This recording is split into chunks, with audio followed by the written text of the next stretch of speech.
Ok, Niente. allora ragazzi, lancio la diretta su Facebook, è un minuto solo che lo faccio. Allora, live on Facebook. C'est parti. Ouais.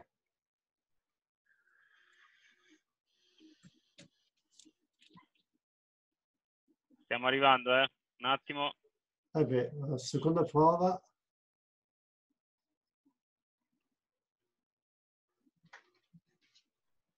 Ok.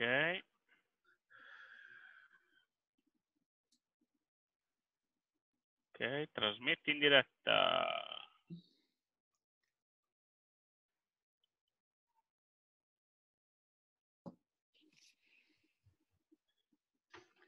J'ai eu des sueurs froides. Oh mon pauvre. Ah, bellissimo. Ok, ci siamo. Là, c'est bon, hein, on est en ligne Ouais. avec Facebook. Oui.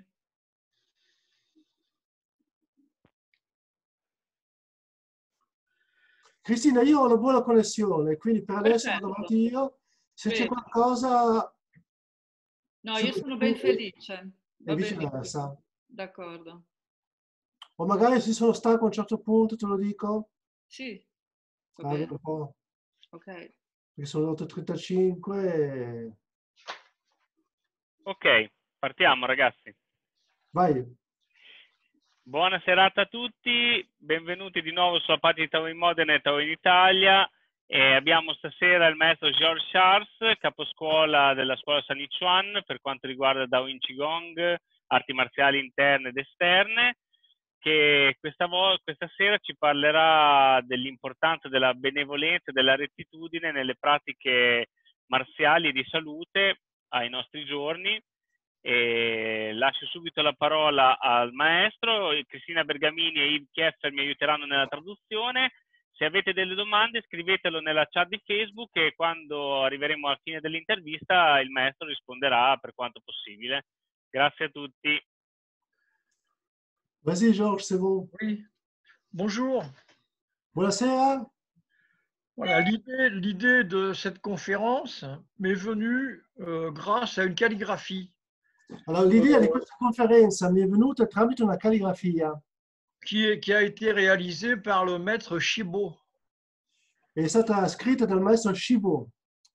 Voilà, je vous montre la calligraphie. Vi faccio vedere.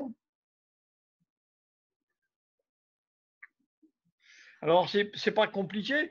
En haut, c'est Rennes, la bienveillance. Sopra il Ren, la benevolenza, C'est nécessaire. Z vuol dire necessario, J, la rectitude.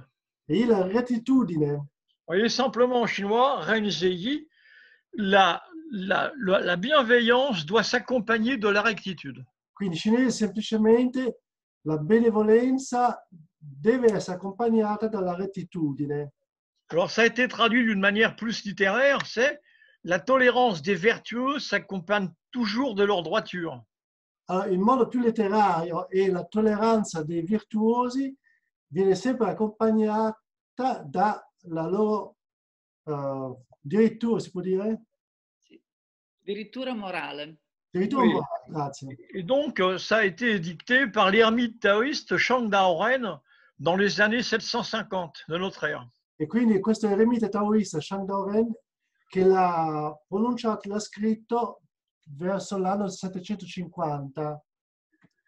Et l'idée est importante parce qu'on parle toujours de bienveillance, L'idea è importante perché parliamo sempre di benevolenza, mais on oublie de parler de ce qui doit l'accompagner nécessairement, c'est la droiture, la rectitude. ma si dimentica di parlare di ciò che deve assolutamente accompagnare, e cioè la rettitudine.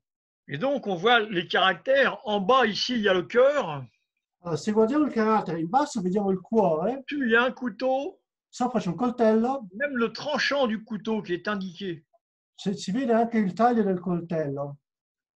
Donc, ça laisse entendre que si le cœur est bien droit sur le couteau, il n'y a pas de risque.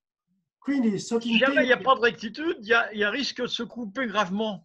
sottintende che se il coltello, se il cuore è ben diritto sotto il coltello non c'è nessun rischio, ma se il cuore è messo un po' di traverso, c'è il rischio di tagliarsi gravemente. Donc, c'est un peu l'essence de l'esprit chevaleresque. È un po' l'essenza dello spirito cavalleresco. Il faut évidemment être bienveillant et bienfaisant, Quindi bisogna ovviamente essere benevolenti e anche benefacenti, mais il faut conserver sa rectitude. ma bisogna anche conservare la propria rettitudine. Et ça, c'est Confucius qui l'a énoncé, Questo è stato detto da Confucio. Kongzi. Donc, le maître Kong, Confucius, a énoncé cette réalité, c'est en toutes circonstances, conformez-vous aux circonstances, Allora, Confucio ha detto, in ogni circostanza, conformatevi alle circostanze, mais surtout conservez votre rectitude. ma soprattutto conservate la vostra rettitudine. La première partie de la proposition pourrait être la porte ouverte à toutes les lâchetés, les compromissions. La prima parte di questa proposta è come una porta aperta verso tutti i compromessi, le bassezze, Les collaborations sordides. le collaborazioni.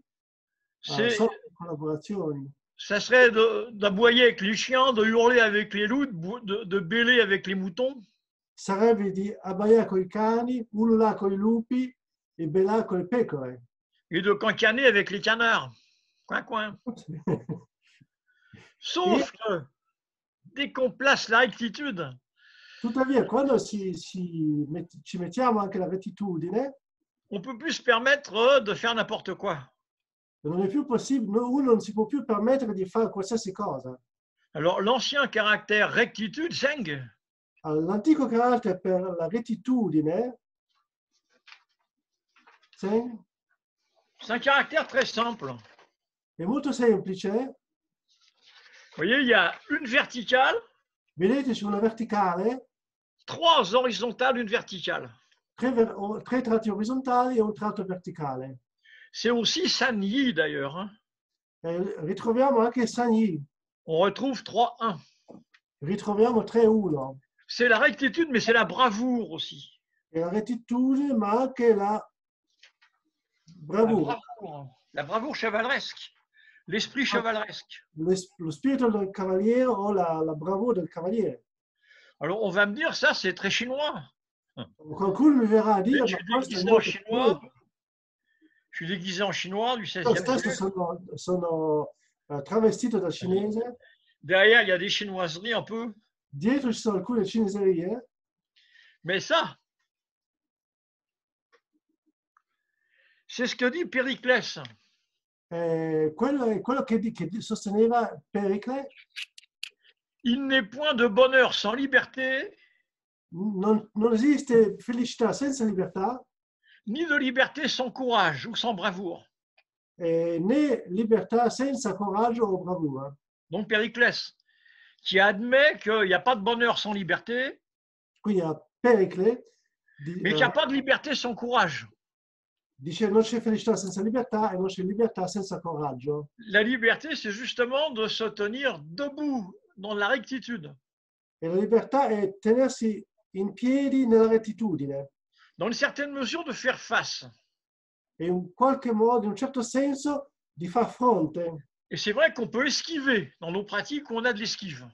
Allora, nelle nostre pratiche abbiamo delle schivate, quindi anche vero potremo schivare. Mais on esquive en faisant face. Ce n'est pas une esquive de fuite. Però quello che facciamo noi è schivare facendo fronte, non schivare scappando. C'est un peu le principe, quand on me frappe la joue droite, je tends la joue gauche. È un po' il principio di quando uno mi schiaffeggia la guancia destra, pongo la guancia sinistra. Si on veut me frapper cette joue, Se qualcuno vuole dare una sberla a destra, basta girare et on laisse passer l'attaque. e l'aggressione passa. Il y a une esquive, c'est certain, mais ce n'est pas de la lâcheté. È chiaro che c'è una schivata, ma non è Christine Lâcheté, come si dice? Alors que bien souvent, actuellement, on nous amène dans des situations où on prône la lâcheté. Della codardia, si può dire. La codardia, sì, lasciare lasciare Allora, cadere. che dice che oggi molto spesso ci si propone della codardia. Alors, on a inventé des tas de noms pour pas dire lâcheté ou volerie, Si, des gens pas courageux. in Francia hanno inventato tutta una serie di nomi per evitare di dire codardo. On parle psychologiquement de résilience et de choses comme ça. Allora, psicologicamente si parla di resilienza, Mais c'est déjà une fuite. però è già una C'est déjà le fuga refus d'affronter la vérité. ed è il rifiuto di affrontare la verità. Alors que si on prend le caractère wu en chinois ou le caractère bu en japonais, Invece se prendiamo il carattere Wu in cinese o Bu anche in giapponese, voilà ce qu'on va retrouver. troviamo questo. Alors si vous regardez bien ici, vous avez la rectitude, la bravoure.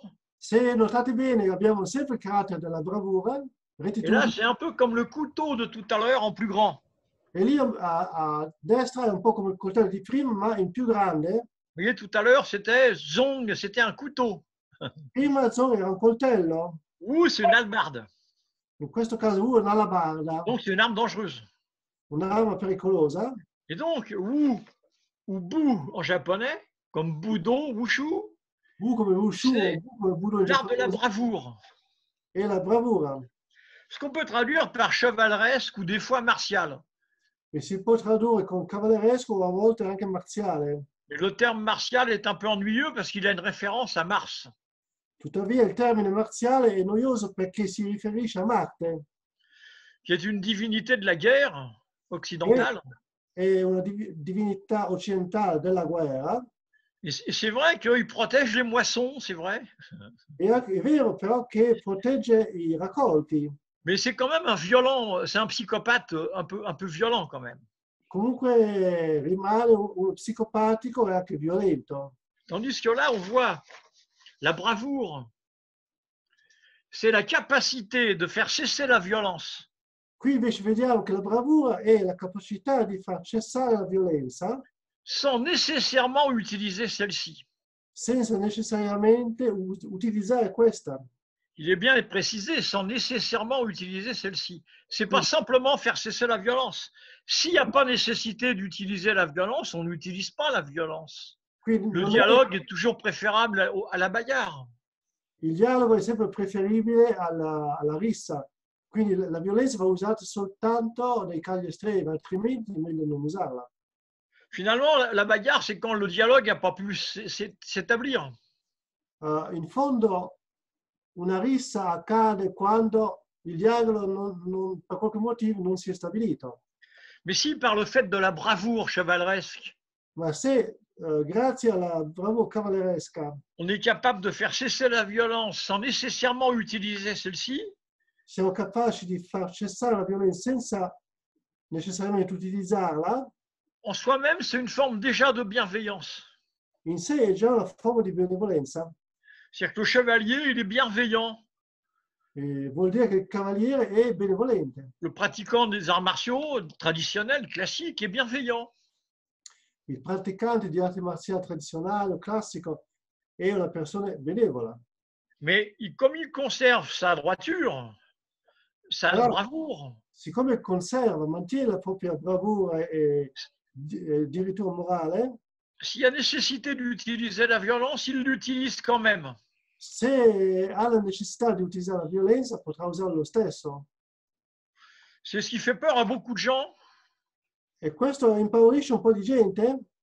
Mais le tai chi, par exemple, c'est un art martial supérieur même, Il Tai Chi, per esempio, è un'arte marziale anche superiore, dans lequel il y a des techniques à deux, nel quale ci sono delle tecniche a coppia, les tueshu, les poussées de main, i Tuishu, quindi spinte con le mani, et même des travaux libres, sanjiao, sanshu, les formes libres de combat, e delle forme libere di combattimento.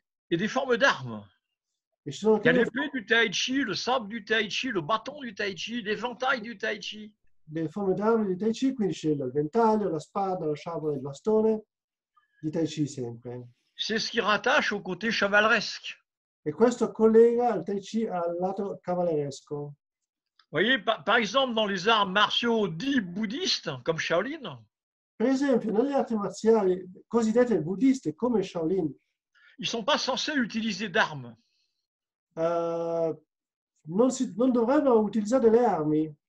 Si c'est actuellement dans les films ou dans les magasins où ils vendent des épées bouddhistes, mais ça n'existe pas. Nei film si vedono le spade buddiste, ma anche nei negozi si vedono delle spade buddiste, ma è una cosa che non esiste. Les bouddhistes, en tant qu'armes, pouvaient utiliser des outils. I buddisti potevano utilizzare delle armi, ma soltanto degli attrezzi Ou des instruments symboliques, o degli strumenti simbolici, comme la pelle pour enterrer les morts, qui s'appelle Shan d'ailleurs, come il badile per sotterrare i defunti, detta Chan. on l'appelle pelle pour enterrer les morts, mais c'était la pelle pour préparer un rituel. E oggi viene chiamato il badile per sotterrare, interrare i morti, ma all'origine era il badile rituale. Quand il fallait réaliser un rituel, il fallait que le terrain soit propre. Quando era il caso di eseguire un rituale, il terreno dove realizzarlo doveva essere pulito. Donc il fallait retirer les ronces, Quindi occorreva togliere i rovi, reboucher les trous, tappare i buchi, enlever les bosses, togliere le cunette. et après on pouvait s'asseoir paisiblement. Après. Dopodiché uno si poteva sedere tranquillamente. Et dans un premier temps, il y a une phase active qui est de préparer le terrain. Quindi in una prima fase, all'inizio una fase attiva che consiste nel preparare il terreno, Et après vient la méditation. Mais après. la meditazione segue, ma è sempre dopo, non è prima. Alors que ça, on l'oublie un peu actuellement. On ne voit que la partie passive de la méditation. E oggigiorno si tende a vedere solo la parte passiva della meditazione e quindi dimenticare la prima parte attiva. Avant, il fallait escalader un peu la montagne pour arriver jusqu'au temple. Prima bisognava scalare la montagna per arrivare al tempio, Et puis, il fallait aller chercher de l'eau. poi dopo bisognava andare a prendere dell'acqua, Il fallait un peu nettoyer le parquet. pulire il parquet, il pavimento. Donc, il y avait un tas de choses physiques qui étaient réalisées avant la méditation. Quindi prima di meditare bisognava fare tutta una serie di cose molto fisiche. Ça, c'est nettoyer Zanshan, la forme debout. E il Zanshan è la forma in piedi, Et après, on peut s'asseoir paisiblement. dopodiché ci si può sedere in pace. Mais dans un premier temps, il y a bien la rectitude. Ma in un primo tempo c'è sempre la rettitudine Et après, peut-être la bienveillance. e dopo forse la benevolenza. Mais la bienveillance sans rectitude, c'est faux, quoi. C'est gentil, plein, mais ça aboutit pas à grand-chose. Quindi la benevolenza senza rettitudine è una cosa molto gentile, ma non conclude niente. Mais là, c'est par rapport à la Chine, aux bouddhistes, par exemple, les divers temples de Shaolin, les plusieurs temples de Shaolin. Allora, in Cina c'erano vari templi di Shaolin, non solo uno. Mais par exemple, venu de l'Inde, il y a eu Bodhidharma. Quindi Bodhidharma è arrivato in Cina dall'India. C'est un voyageur. Era un viaggiatore C'est un voyageur avec un bâton d'ailleurs. Hein. e viaggiava con un bastone. Il est toujours représenté avec un bâton assez fort. Viene sempre rappresentato con un bastone abbastanza spesso. Et quand on le regarde, il n'a pas l'air trop gentil. E quando lo si guarda non sembra così gentile, buono. Et donc, il a amené en Chine la fameuse gymnastique des princes hindous. Ed è stato lui a portare in Cina la famosa ginnastica dei principi dell'India, Que lui avait enseigné son père, che aveva imparato il padre. qui était le roi de Suganda, Il padre era il re di Suganda, un mais qui était le regno 27e descendant du Bouddha Sakyamuni. che era anche il 27esimo discendente del Buddha storico. Du Bouddha Sakyamuni, du Bouddha, oui. C'est le 27e descendant du Bouddha. Quindi era il 27esimo discendente del Buddha. Et donc Bodhidharma est le 28e descendant. E Bodhidharma stesso era il 28esimo discendente. Ce qui implique le retour à l'unité. Questo implica il ritorno all'unità. Il voulait amener en Chine l'unité du bouddhisme. E lui voleva portare in Cina l'unità del buddismo. Bon, il n'y est pas parvenu. Non ci è riuscito. Vabbè. La preuve, c'est qu'en Chine, il y a toujours plein de sortes de bouddhisme très différents. Au Japon aussi, en Inde aussi. Nella prova che ovunque in Cina, in India, in Giappone ci sono tanti tipi diversi di buddismo, non solo Mais uno. la première chose qu'il a transmise aux moines à Shaolin, la première chose qu'il a transmise, Sì, la prima cosa che lui ha trasmesso ai monaci nel Sì. tempio di Shaolin, Yi Jingjing, Xi Sui Jing. e questo Yi esercizio, Jingjing, Xi Sui Jing. il C'est Jing- nettoyage, muscles et tendons, purification moelle, quintessence. pulizia dei muscoli e dei tendini e purificazione della migliore quintessenza. Alors, souvent, on entend dire sinus, mais c'est une erreur de traduction.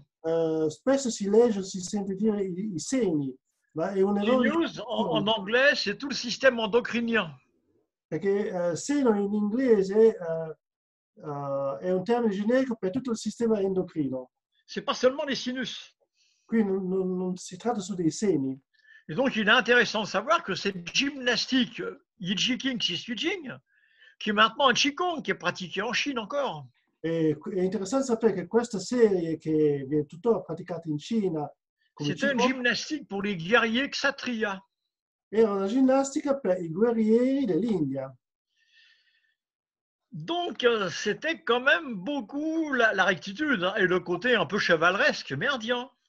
Quindi c'era l'aspetto cavalleresco dietro, di rettitudine, dei cavalieri. Et à l'époque, le Suganda était très proche du Kerala. All'epoca questo regno era molto vicino al Kerala.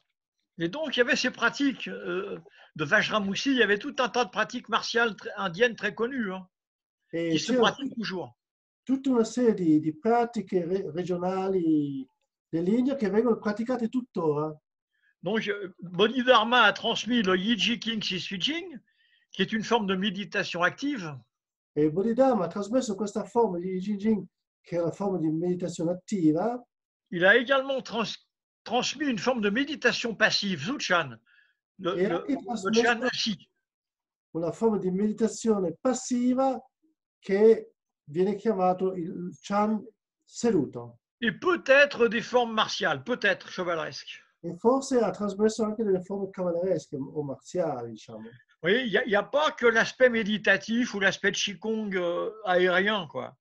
Il y a un côté guerrier, il y a un côté fort. Quindi non c'è solo l'aspetto meditativo, ma anche un aspetto guerresco e forte.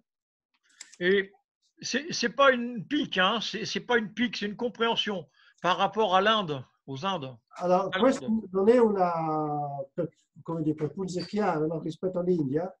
Je précise que c'est pas une critique du yoga. Sì, voglio precisare che non è una critica, non si tratta di una critica allo yoga, Mais Patanjali, però qui est celui qu'on donne comme l'initiateur, en fait, celui qui aurait regroupé diverses formes très anciennes de yoga. allora, Patanjali, questo indù, C'est le premier qui a écrit sur le yoga, en fait. C'est les che- premiers textes. il primo che ha scritto qualcosa sullo yoga, Et donc, il aurait créé une forme qui s'appelle Astanga Yoga, le yoga des 8 piliers. e avrebbe creato una forma che si intitola lo yoga degli 8 pilastri. Et les deux premiers piliers sont intéressants. I primi due pilastri sono interessanti. Le premier, c'est ne pratiquer cette forme que dans un pays où le prince est honnête. E il primo è praticate questa forma soltanto in un paese dove il principe è onesto. Alors, pendant des années, j'ai cru que c'était une chose morale. E ho creduto che fosse una cosa morale, C'est-à-dire qu'il fallait abandonner ce premier principe, sinon on pouvait pratiquer nulle part. e quindi ho pensato che bisognava abbandonare questo principio perché altrimenti non si può praticare in nessun posto al mondo. Mais au bout de 50 ans de pratique et de 45 ans d'enseignement, Tuttavia, dopo 50 anni di pratica e 45 anni di insegnamento, j'ai compris que c'était un conseil de Patanjali. ho capito che si tratta di un consiglio di Patanjali. qui disait, si vous pratiquez cette forme de yoga, vous allez devenir bon. e che diceva se praticate questa forma di yoga diventerete buoni, Bienfaisant, benefacenti, benevolenti et vraiment très gentil. e molto gentili. Si vous êtes dans un pays où tout le monde est gentil, Se vi trovate in un paese dove tutti sono bravi, buoni, gentili, c'est un paradis pour tout le monde. è un paradiso per tutti. Mais si vous êtes dans un pays où déjà le prince est malhonnête, Ma se vi trovate in un paese dove già soltanto il principe è disonesto, c'est-à-dire qu'il va être dur de trouver quelqu'un d'honnête dans ce pays-là. sarà difficile trovare qualcuno onesto in quel paese. Et donc, pour vous, ça va être l'enfer. E per voi sarà un inferno. Est-ce que vous allez être bon et bienveillant, entouré de gens même malveillants et pas gentils du tout? E come farete a essere buoni, benevolenti in mezzo a gente malevolente? Donc, la solution, c'est de conserver aussi la rectitude. Quindi la soluzione è conservare la rettitudine. Et le deuxième pilier, Patanjali proposait que la posture soit plaisante et équilibrée. E il secondo pilastro di Patanjali era che la postura fosse piacevole e equilibrata. C'est Shiraya Asana. Donc, une posture qui soit plaisante et équilibrée. Quindi una postura On piacevole. retrouve encore cette forme de rectitude, hein, on retrouve Zhang. Quindi ritroviamo sempre la rettitudine. Et ce qui est possible, dans ces cas-là, d'arrêter la violence. E questo può permettere di fermare la violenza. Vous voyez, on retrouve un peu le même principe en Grèce avec Périclès, Quindi con Pericle ritroviamo lo stesso principio più o meno in Grecia, en Inde avec Patanjali, in India con Patanjali, en Inde et en Chine avec Bodhidharma, come ti dico? en Inde et en Chine Ah, avec Bodhidharma, in India e in Cina con Bodhidharma, et après avec d'autres personnages très connus de la Chine antique, e con altri personaggi molto de la Chine famosi historique. della Cina storica, antica. Tiens, je remonte ce caractère aussi qui est intéressant. Allora, vi faccio vedere un altro carattere interessante. Vous voyez, il y a là, c'est au centre de Zong, Sono al centro di, Chong, et Xin, c'est le cœur.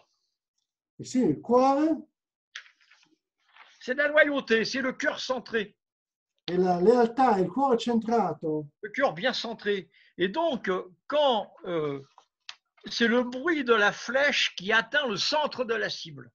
E sono il rumore della freccia che raggiunge il centro del bersaglio. Et à ce moment-là, tout le monde est satisfait. E in quel momento tutti sono soddisfatti. Le tireur, il n'en tire pas beaucoup d'avantages parce qu'en fait, s'il tirait, c'était pour atteindre la cible. Il tiratore, l'arciere, non ne trae un gran vantaggio perché lui comunque se era lì a tirare con l'arco era per raggiungere la... Donc, il est dit que quand la flèche atteint le centre de la cible, un murmure parcourt l'assistance, un murmure d'approbation parcourt l'assistance. Si diceva che quando la freccia raggiunge il centro del bersaglio, l'assistenza, le persone che assistevano, mormoravano Un murmure d'approbation. Oh, e approvavano. il n'y a pas d'applaudissement. Non si applaudiva o non si applaudiva. L'applaudissement, c'était pour les clowns. E applaudire era per i giullari, per i clown. C'est pour les triacleurs, quoi. C'est les amuseurs qui font des arts martiaux dans la rue pour impressionner le public avec des chaînes rougies, des choses comme ça. Et là, c'est normal de les applaudir parce que c'est des artistes. E è normale che vengano applauditi gli artisti, quindi in quel caso lì chi faceva... Les Américains nous ont donné ce terme imbécile d'artistes martiaux, martial artists. Sì, è per quel motivo che gli americani hanno coniato questo termine idiota. Moi, je n'ai pas envie d'être un martial artiste. Ma io stesso non ho la faccia da artista marziale. Donc, quand la chose est bien faite, ben, il vaut mieux qu'il y ait un murmure d'approbation. Quindi quando qualcosa viene fatto nelle regole dell'arte, è auspicabile che ci sia un vont morire di approvazione. Le Approvazione. chinois est une langue intéressante Il cinese è una lingua interessante parce que